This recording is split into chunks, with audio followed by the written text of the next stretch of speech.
Olá, tudo bem com você? Eu desejo que tudo esteja bem para a gente começar mais um módulo do nosso curso Viver, Ler e Escrever, Letramentos e Ressignificações de Prática de Leitura e Escrita no Ensino de Línguas. Hoje o nosso módulo se chama Leitura do Mundo, Afetos, Oralidade e Dialogicidade. Eu vou falar para vocês cada um desses termos, o que tem a ver com o que a gente vai falar hoje nesse módulo e o que é essa leitura do mundo.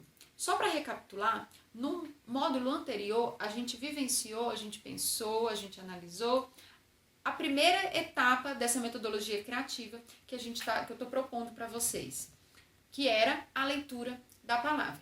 A leitura da palavra como a leitura propriamente dita de um texto, né? E o que é envolvido nisso tudo, né? Se a gente precisa de foco, tempo, espaço, silêncio, o barulho, o que é necessário. Nessa etapa agora, a gente parte para uma outra etapa, que é a leitura do mundo. Então, a gente sai do livro e a gente parte para a nossa compreensão, interpretação, análise, relação, correlação que a gente faz com essa narrativa. O que vai nos guiar, né, gente, é a leitura do Cartas para Minha Mãe, da Teresa Cárdenas, que vocês já leram, né? Alguns separados, alguns juntos, em silêncio, oralmente. Né, a experiência de leitura, que a gente está sempre falando aqui de experiência de leitura, a gente não está falando, né, da história em si, mas de como a gente se relaciona com a história, né, a vivência dessa leitura, como a gente disse no módulo passado, e a potencialidade desse texto para propiciar esses movimentos, né, de interno e externo, que também é o que vai constituir essa leitura do mundo. Para começar, quero remontar um trechinho do texto, a importância do ato de ler, do Paulo Freire, que está na leitura complementar do módulo passado de vocês, que ele diz que a leitura do mundo precede a leitura da palavra. E a Conceição Evaristo também narra para a gente de como foi importante aquele primeiro gesto da mãe dela ao chão, aquela primeira escrita daquela lista, né, para contabilidade dos negócios familiares, né, de como esse mundo oral, né, que é o mundo, os seus sons, né, a oralidade, os seus barulhos, ele precede a escrita, né, a nossa relação com a escrita, até porque primeiro a gente fala e depois a gente escreve, né, quase sempre assim, deve ter, né, alguém que escreve primeiro antes de fala, né, mas enfim, a gente primeiro tem contato com o som, com essa palavra, né, que ele é pensamento, é som, depois é fala, como é dito lá no texto também do Apatebá, que é a tradição viva que está para vocês lerem nesse módulo, né, que inclusive vocês podem ler antes de ver o vídeo, ou ver o vídeo e depois ler, vocês podem escolher o percurso, né, a travessia que vocês vão fazer nesse sentido, né, que nesse texto o Apatebá também vai reforçar de como que a gente escuta nos constitui, né, como essa leitura do mundo, de como a gente vê e de como essa dialogicidade, né, que é a nossa relação com a palavra, tanto quanto que a gente escuta, quanto que a gente fala, nos constitui. Por que, gente, eu estou utilizando a palavra dialogicidade e não dialogismo? Né? Dialogismo, a gente sabe que é essa relação, essa comunicação, essa interação, que foi muito pensada pelo Bakhtin, né, que tem esse termo, dialogismo, e que nada mais é do que essa comunicação, seja ela oral, né, ou seja ela escrita, mas são essas interlocuções. Eu pego o termo dialogicidade do Paulo Freire, porque o Paulo Freire, ele coloca os dois lados que estão envolvidos no diálogo como ativos, né, para trazer a ação para esse contexto de entendimento. Então, dialogismo parece assim que só tem um lado fala, o outro escuta, né, nessa comunicação, né, que tem essa interlocução. Dialogicidade torna esse movimento mais ativo, que é o movimento que a gente vai, que é o que eu estou propondo aqui para vocês, da leitura da palavra e da leitura do mundo. Ambos são leituras ativas, porque ambos são o quê? Experiências de leitura, experiências de expressão dessa leitura, de relação dessa leitura e de análise da leitura, né? E também um outro aspecto até desse módulo é o afeto, porque falar de oralidade é falar de afeto, porque é de como a gente compreende essa comunicação, né? Então vai estar sempre entremeado, e afeto nesse sentido são os nossos sentimentos, as nossas emoções, as relações que a gente estabelece com essa leitura do mundo e com essa leitura da palavra. Eu acho que vai ficar mais claro ao desenrolar do nosso vídeo, né, em que eu vou tentando discutir essas noções a partir da leitura do texto Cartas para Minha Mãe e do que significa esse livro no mundo, né? Porque quando a gente vai pensar também no livro, gente, ele é desde quem escreveu esse título, a editora, tudo tem um sentido, se é uma literatura para adulto, se é uma literatura para criança, em que contexto ele está sendo utilizado. Por isso que a gente vai falar, mais uma vez, eu não canso de repetir, vivência, experiência de leitura, tá? E o que tudo está ao redor de tudo isso, né? O que está ao redor de tudo isso, aliás. Esse livro, né, gente, Cartas para Minha Mãe, a gente já falou, ele foi escrito pela Teresa Cárdenas, que é uma mulher, né? Ela nasceu em 1970, né? Uma jovem escritora ainda, né? Cubana, negra, professora, mãe, escritora. Esse lugar de fala tão especial da Teresa Cárdenas significa milhares de coisas no mundo e que vale a pena a gente levar essa compreensão para a gente e para os nossos estudantes, né? De como há tempos atrás, né? Das antigas, né? Como dizem os meninos, essa mulher não estaria no rol dos escritores que a gente leria, né? E escrevendo um livro ainda de literatura infanto-juvenil, que é uma questão que a gente também tem que tratar, né? A historiografia literária, por muito tempo, excluiu a escrita de mulheres negras, né? Desse universo. Elas podiam até escrever, como a gente tem, né? Relatos, a gente acha, muitas pesquisas historiográficas acharam livros guardados que estão sendo publicados agora e que a seu tempo ficaram escondidos. Mas hoje a gente tem mulheres que escrevem, publicam e, além de publicar, né? Porque às vezes você publica, mas o seu livro não circula, há uma ampla circulação. A gente está hoje lendo, no Brasil, um livro escrito por uma mulher negra cubana.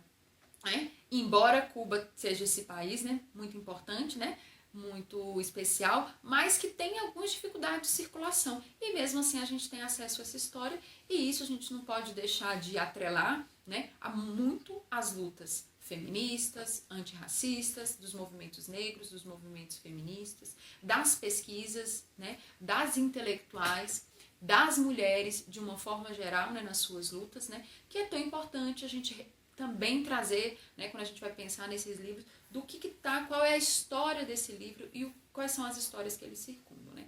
Esse livro, como eu disse, a Teresa Cárdenas, ela é cubana, então ela escreve em espanhol, só que tem toda essa lógica da tradução também, e aí também já tem uma outra questão, que é o imperialismo, né, dos Estados Unidos, em que ele primeiro é publicado em inglês, então há essa primeira tradução, depois se volta ao espanhol, e agora a gente tem essa versão em português, e da história que isso implica, né? É um outro ponto que a gente também pode tratar na nossa sala de aula, especialmente no ensino de línguas, né? Se o aluno vai ler em qual língua, se há modificação nas traduções, então são muitas as questões também envolvidas, né? Até a gente, né, num dos vídeos eu conto para vocês que, na verdade, o título que ela escolheu primeiro era Cartas al Cielo, depois vira Cartas à Minha Mãe, para sugestão da própria, né, editora, então já há uma mão do mercado editorial, por conta, né, de questões de que acharam que tinha uma conotação religiosa, que poderia ser entendido de outra forma. Então essa modificação que a tradução é sempre uma tradução cultural, né, a gente não pode negar, né, ela não é sem ideologia, ela não é sem perspectiva, ela não é sem ideias do que está por trás dessa tradução, né? E um outro aspecto desse livro, que está nas cercanias do livro, que não é um livro propriamente dito, que a gente está falando de uma literatura infanto-juvenil, que é um livro escrito para uma faixa etária muito especial, que é para crianças e adolescentes, né? E mais que a gente pode ler, que é uma delícia, né? Mas que a Teresa Cárdenas, ela advoga esse lugar e ela se coloca como essa mulher negra, professora e mãe, e que se importa, que de alguma forma se debruça sobre essa faixa etária, que ela se coloca como essa pessoa que consegue se comunicar com essa faixa etária, que se preocupa e que acha importante. Não é, né, a gente não está falando aqui que só quem só quem é mãe e professora pode escrever livros de literatura infanto-juvenil, né? Não, ela não está falando, só esse lugar de fala é legítimo. Mas também a gente tem que pensar o quanto é especial esse olhar dessa pessoa que tem esse conhecimento, que tem essa vivência, essa experiência desse lugar de fala e escreve a partir dele um livro com um público muito especial e que muitas vezes é o nosso público para quem a gente vai levar essas obras literárias à nossa prática docente. E de como é importante uma criança e uma adolescente ler um livro em que ele se vê representado. Se não é a realidade dele, né? Ele não precisa ser uma menina que mora em Cuba, que é negra, mas pelo jogo também de alteridade dele pensar, ela tem a mesma idade que eu, mas isso é diferente. Quais são as implicações dessa diferença? Por que comigo não é assim? Não, minha mãe não morreu, não, a outra pessoa morreu. Então, os debates e os diálogos nesse exercício de leitura de mundo, de como isso pode se desenvolver, que é um aspecto também muito interessante. Então, a gente tem esse livro, que é uma literatura infanto-juvenil, e é uma novela epistolar. O que é isso? Uma novela é um romancinho curto, né? Essas caracterizações, né, da crítica literária, né, da teoria literária, nem sempre elas são precisas, mas é porque ele é mais curtinho, e epistolar porque é de cartas, né? E essa tradição, esse gênero, né, novela epistolar, ele é muito produtivo na literatura, né, feito desde muito tempo, né? Hoje a gente quase não mais exercita as cartas, mas a gente tem o e-mail, a mensagem, o WhatsApp, o recado na geladeira, enfim, mas as cartas é um gênero muito produtivo e que está bem presente na história da literatura. Eu vou trazer aqui alguns exemplos para vocês, que também podem ser levados para a sala de aula, né? Os livros que eu vou indicar são todos escritos por mulheres e que tem uma ampla, né, chance de, né, eles já foram atestados por mim, que funcionam no ambiente escolar, né? O primeiro deles é A Bolsa Amarela, da escritora brasileira, né, a Lígia Bojunga, em que e muito parecido, né, uma coisa que vai permear esses textos que a gente vai comentar, o próprio Cartas para Minha Mãe, é que ao mesmo tempo que são cartas, eles são cartas que o importante é a mensagem, a expressão de quem está escrevendo. Quem vai receber, às vezes é imaginário, nem existe, ou é uma mãe que já morreu, nem sempre o foco é quem vai ler, né?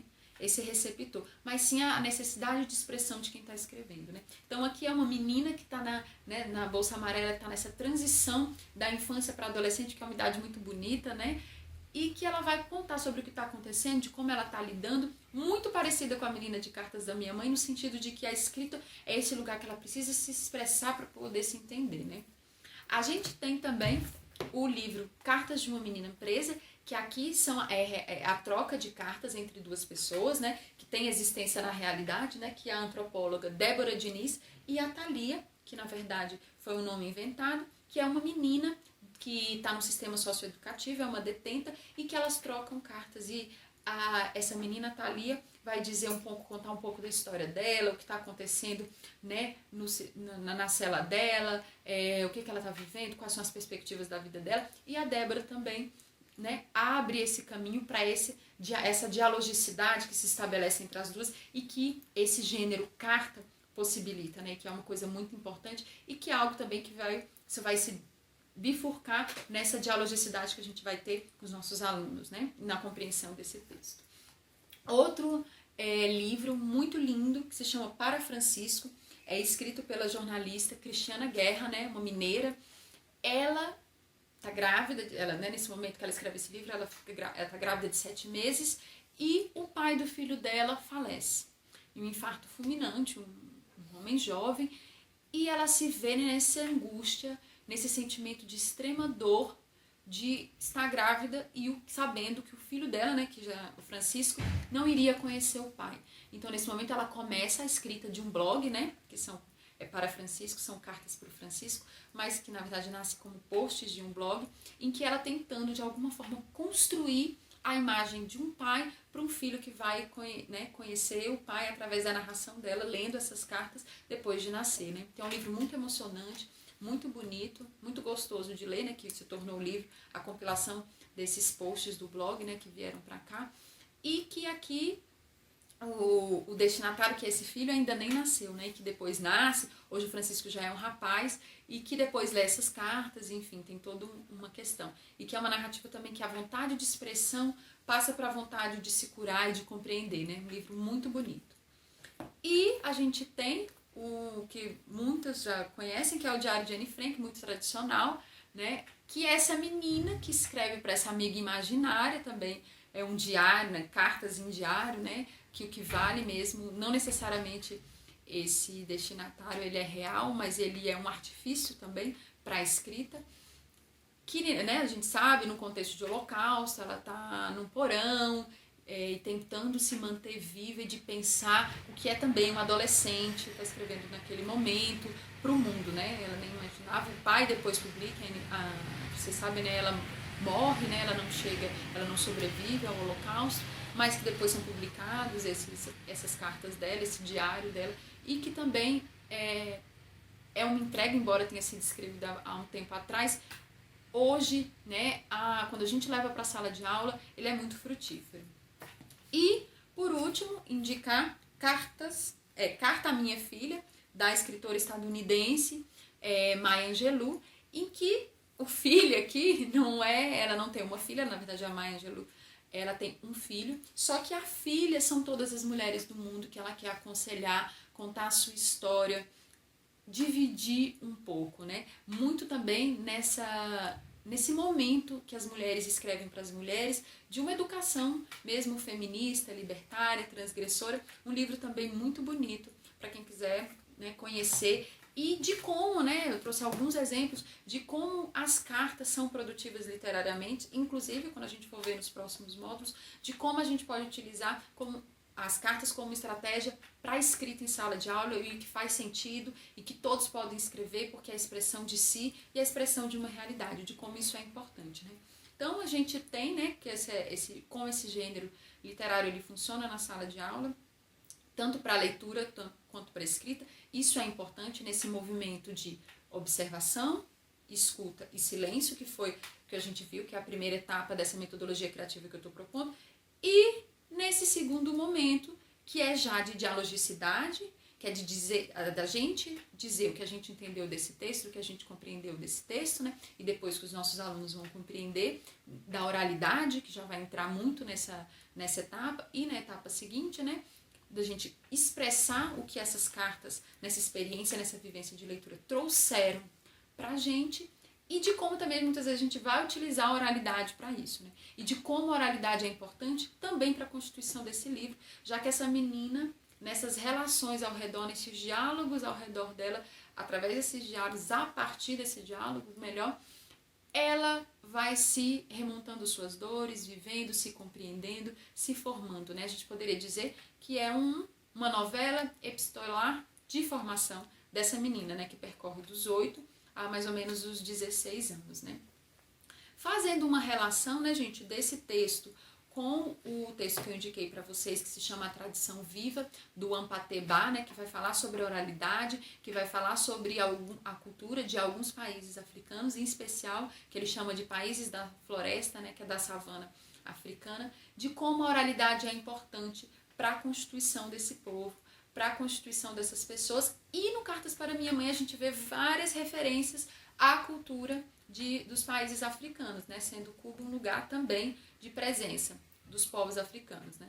E como a religiosidade constitui a vida dessa menina, a fé faz parte, a conversa também faz parte, a transmissão desse conhecimento, e de como também Cartas para Minha Mãe é esse momento, começa quando houve uma ruptura da transmissão com a morte da mãe dessa personagem narradora, né?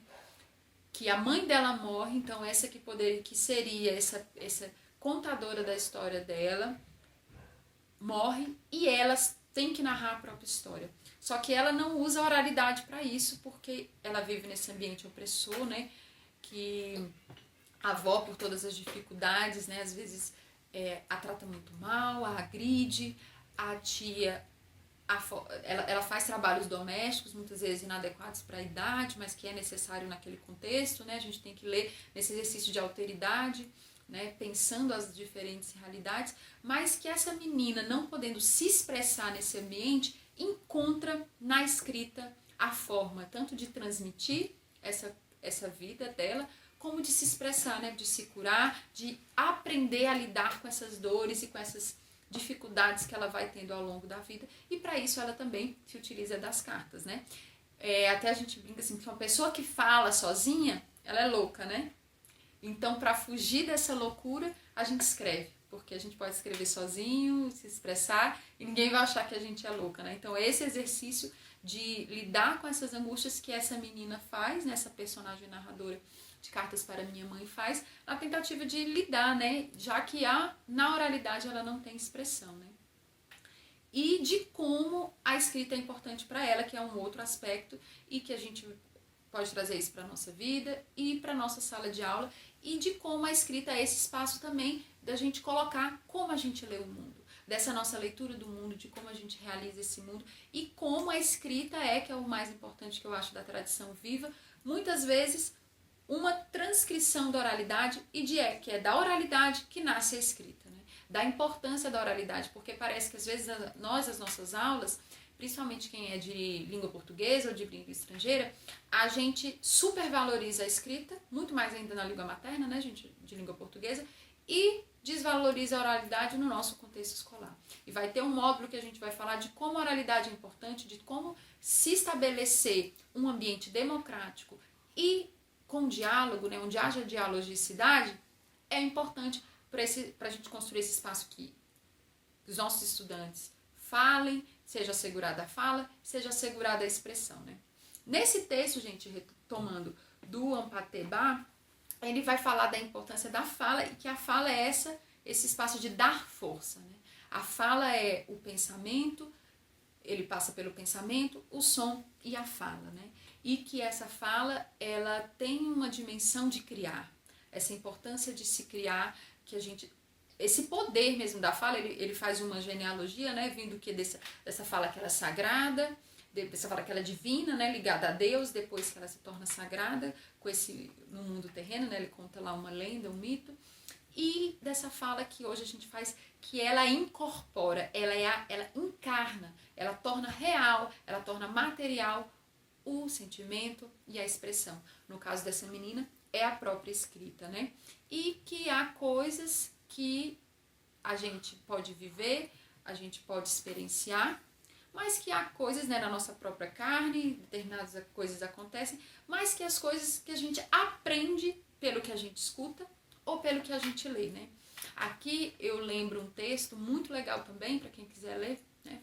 Fica uma sugestão, que se chama O Narrador, do Walter Benjamin, e que ele vai diferenciar duas espécies de narradores. O narrador, que é aquele que narra as suas viagens, que são os marinheiros, os mascates, né, as pessoas que viajam, que vão conhecendo outras culturas e escrevem ou narram, né, na oralidade aquilo que eles viram através dessas trajetórias, dessas viagens. E há aquele narrador que é aquele sedentário, que nunca saiu da sua comunidade, que é como ele só vê o seu ao redor e se aprofunda em si e nisso que ele está vendo ao seu redor, né? E narra a partir disso, né? Aqui a gente tem essa narradora que narra a partir dela, né? Desse lugar no mundo, mas a gente também pode pensar que quando a gente lê, a gente tem acesso a uma outra realidade através da leitura, né? A gente tem essa ideia muito do livro como viagem, né? Que é conhecer o outro, mas conhecer o outro na quietude, né? Se abrir para esse outro, de conhecer essa outra realidade e, de alguma forma, aumentar, ampliar a nossa leitura do mundo, né? Então, que é a leitura da palavra, que é a primeira etapa da nossa metodologia, contribui para a nossa leitura do mundo, né? Vai formar a nossa leitura do mundo. Que a gente tem a importância da experiência de se viver, né? Mas também tem a importância de se viver pela leitura dessa palavra, né? Que é uma das coisas que a gente vai propor, né? Que as aulas de língua portuguesa, as aulas de língua de uma forma geral, ou outras disciplinas que utilizem a leitura, né? Como estratégia didático-pedagógica, pode proporcionar para os estudantes, né? E de como essa leitura ela é significativa, né? Ela vai ser significativa e vai ampliar essa leitura do mundo, né? De como leitura da palavra e leitura do mundo estão atrelados, né?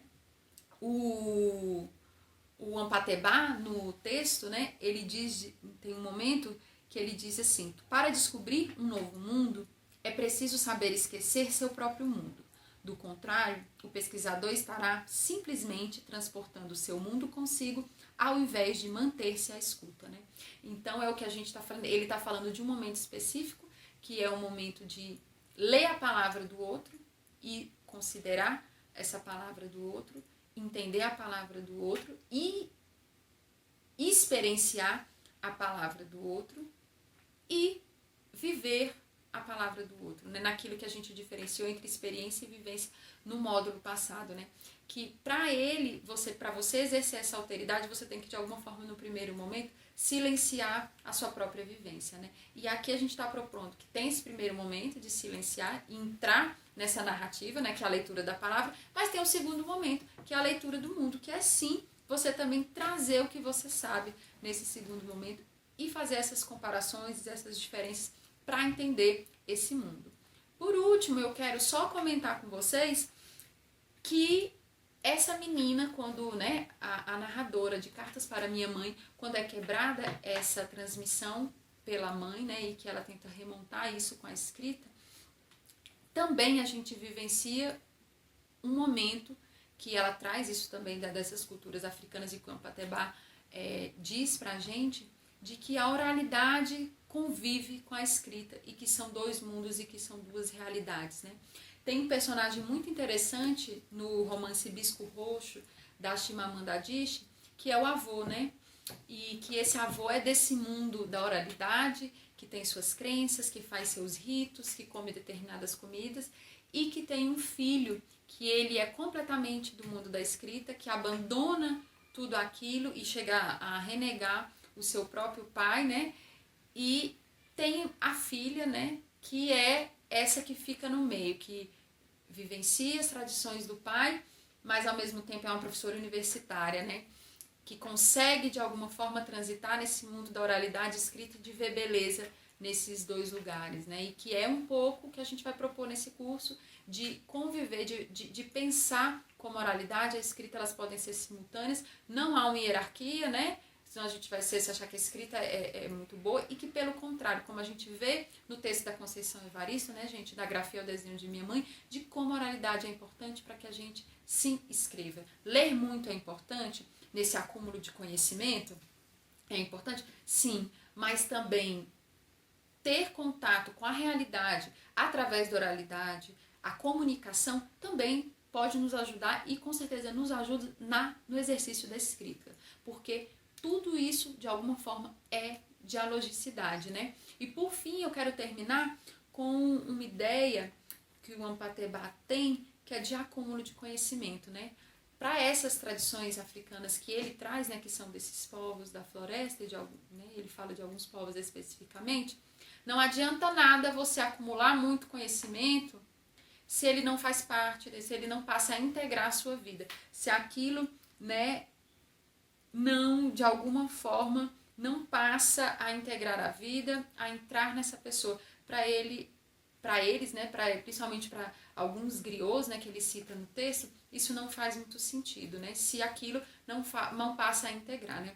E eu acho que muitas vezes na escola a gente comete isso acontece, né, da gente se preocupar que o nosso aluno tem um acúmulo gigantesco de leituras, de conhecimento, e que isso pouco significa para ele, né? Então a importância de se trazer leituras, né, em uma literatura significativa para cá, para os estudantes e para a gente mesmo, né, que eu tento, né, trazer para a nossa formação uma leitura que seja significativa, para que ela integre a vida, né? E a gente pare, né, de dissociar, só fique na leitura da palavra e não parta para a leitura do mundo, e que a escola seja esse lugar em que tudo coexista, né? Mais uma vez, né, para que a gente tenha nossas escolas democráticas, nossas aulas em salas democráticas, libertadoras, transgressoras e que tenha acolhimento, né? Que é o que a gente está falando desde o início, né? Então, gente, muito obrigada e até a próxima! Dica de leitura da Léo e Bruna! Oi! Olha a gente aqui de novo! Quem ainda não me conhece, você ainda não me conhece, vamos lá, vai ver os outros vídeos! Quem ainda